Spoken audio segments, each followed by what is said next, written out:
to the Treasury Update Podcast, Coffee Break Sessions presented by Strategic Treasurer, covering foundational topics and core Treasury issues in about the same amount of time it takes you to drink your cup of coffee.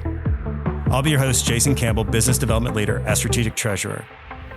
Welcome back to another episode of the Coffee Break Session. I'll be your host, Jason Campbell, Business Development Leader here at Strategic Treasurer. Joining me today is our Senior Advisor, Paul Galloway at Strategic Treasurer. Paul, once again, thank you so much for being on the show. We're pleased to have you on. Always enjoy this, Jason.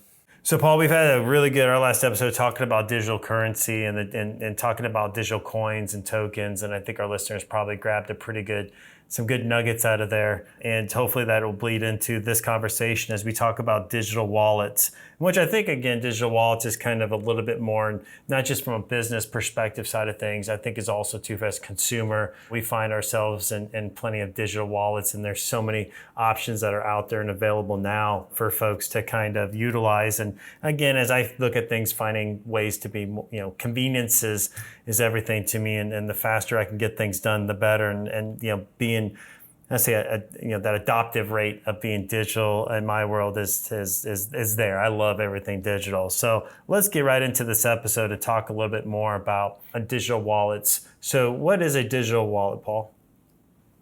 Digital wallet simply is an application that allows a person to send or receive cash, store cash, make payments, track them on their phone, tablet, or computer.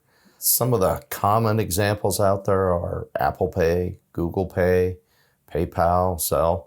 These are all examples of digital wallet. They can hold debit, credit cards, bank account information. They can also hold tickets to events, airline tickets.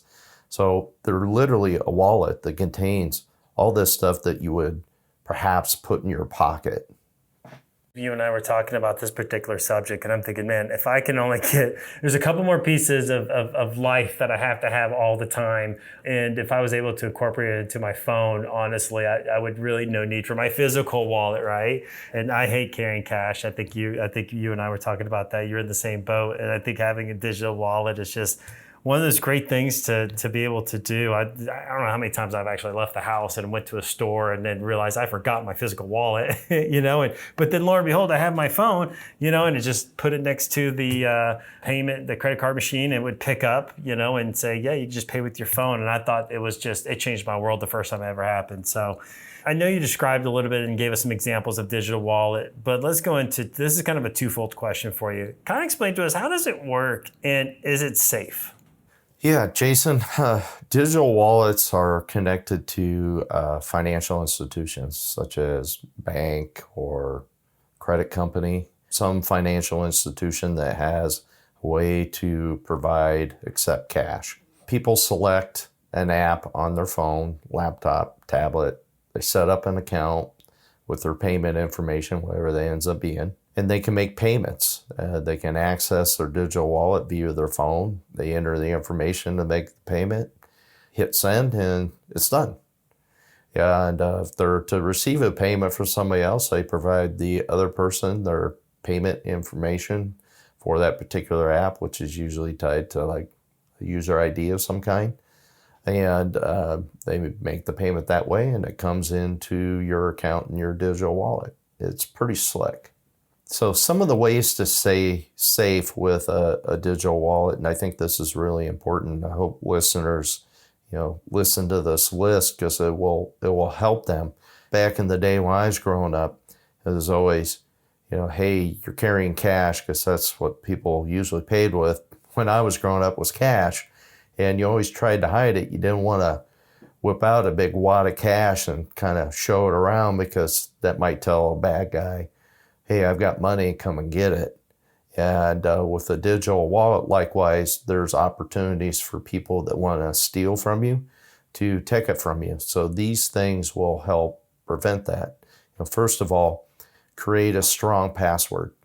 And you never want to share your password with somebody else. Doesn't matter who it is. You just don't want to share it. Don't give out personal information. Anytime, you have opportunity where somebody may request information from you, make sure that you're providing information in a secure way or in a way that others aren't going to be able to get that information.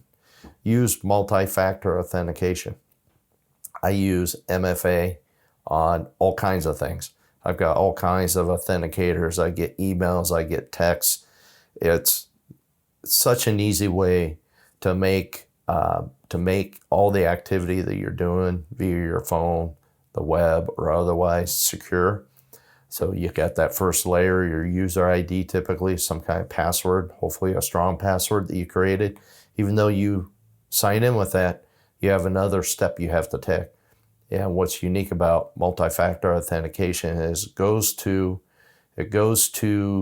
your email that's personal to you, your phone that's personal to you, and other people won't be able to see that. Use your phone's security features. Seems simple. Some people may not be aware whether their phone security features are on or not. They need to check into their phone, make sure that they have the security features in place and on. Review your transactions. This is simple. This is something that I practice all the time. I'm always looking at what types of transactions are going through my bank accounts, making sure that they're mine. Credit cards, I make sure those transactions are mine. I'm always looking at them. It's a simple way to validate that you don't have something funny going on in your account. Look out for phishing emails, something that comes in where they're trying to extract data from you. It looks like it's legitimate, but it's not. You need to look out for those. Another way is for fraudsters to use social engineering. This is something that is out there between phishing and social engineering. It seems like it's pretty common nowadays. So if you have awareness of these types of activities by fraudsters, this will help keep you safe along with the other items I talked about.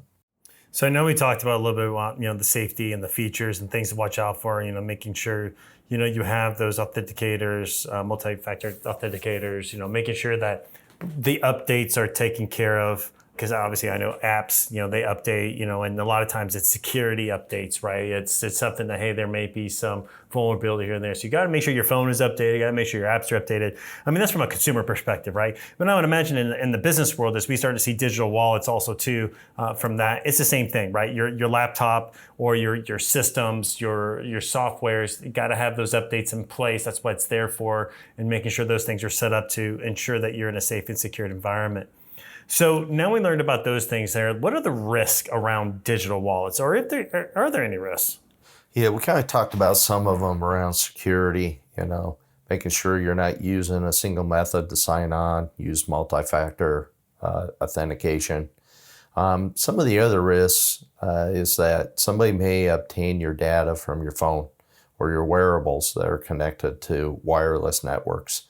So you need to be cognizant of your phone, if you have your Wi-Fi on, is it connecting to something? Is somebody able to come in? Do you have security features in place that help protect your Wi-Fi? If you have an unlimited data plan, you may not want to have Wi-Fi turned on unless you're at a place where you have secure Wi-Fi. So these are things that you can do to help mitigate having somebody get a hold of your data from your phone or your wearable, a watch, or something like that. One of the other things is, most people might not realize this, but even though you have a credit card tied to your digital wallet, if you become a victim of fraud in your digital wallet, meaning you pay something out to a bad guy, either it was something through social engineering or phishing, and you ended up paying out to somebody thinking it was something legit, you have little to no recourse associated with that, even though credit cards do, if you execute a credit card transaction online through a portal like Amazon or something like that, and something was to happen, somebody got a hold of your card, try using it to make payment on, or buy something on Amazon, you would have some recourse with your credit card company, but with a digital wallet, it doesn't quite work the same. So you just need to be aware of that. If your phone is lost, stolen, or breaks, you will typically lose the information stored in your digital wallet. So when you think about that, some of those risks, these are some of the ones that come to the top of my mind.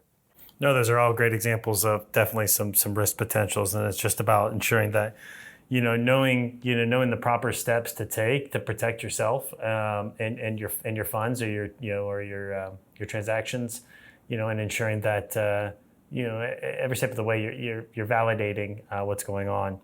So talking about what those risks outside of that, let's go on the flip side of it. Let's talk about the benefits. I mean, to me, I see nothing but benefits. But I'd love to get your point of view and educate our listeners a little bit about the benefits that you see. Yeah, some of the benefits I see are everything can be stored on your phone. It's easy to access. You don't have to carry around debit, credit cards on a wallet, physically carry them.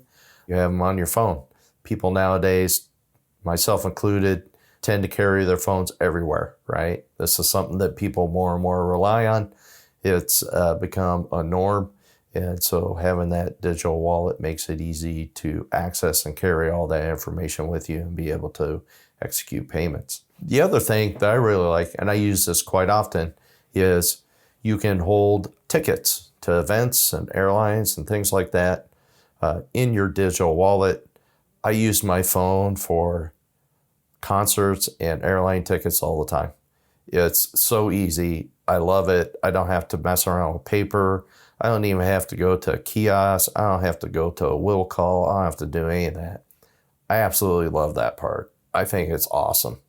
One of the other things is that you also have a historical trail of the transactions you complete. So you can go back, you can audit it, just like your bank account. You can go to your digital wallet. You can see all the transactions, identify anything that might be fishy in there or something that doesn't look right. As you talk about tickets and things, I agree with you 100%. I think it's great. And, in a lot of venues, they're cashless, right? It's strictly a digital form or a credit card or a debit card form, but they're cashless. I know, like in Major League Baseball, they don't issue tickets. Your ticket is your phone. It's all a digital wallet or a digital app that you have to do to access your ticket. So definitely see it's easier for me too as well. I can just show my phone, boom, there it is, and I'm good to go. So good, all valid points. Well, Paul, thank you again for joining me today. I really appreciate it. And thank you to our listeners for tuning in into this episode of the Coffee Break Sessions. And if you have any questions, comments, or would like to provide any feedback, please send us a note, podcast@strategictreasure.com. And until next time, take care. This podcast is provided for informational purposes only, and statements made by Strategic Treasure LLC on this podcast are not intended as legal, business, consulting, or tax advice. For more information, visit and bookmark strategictreasurer.com.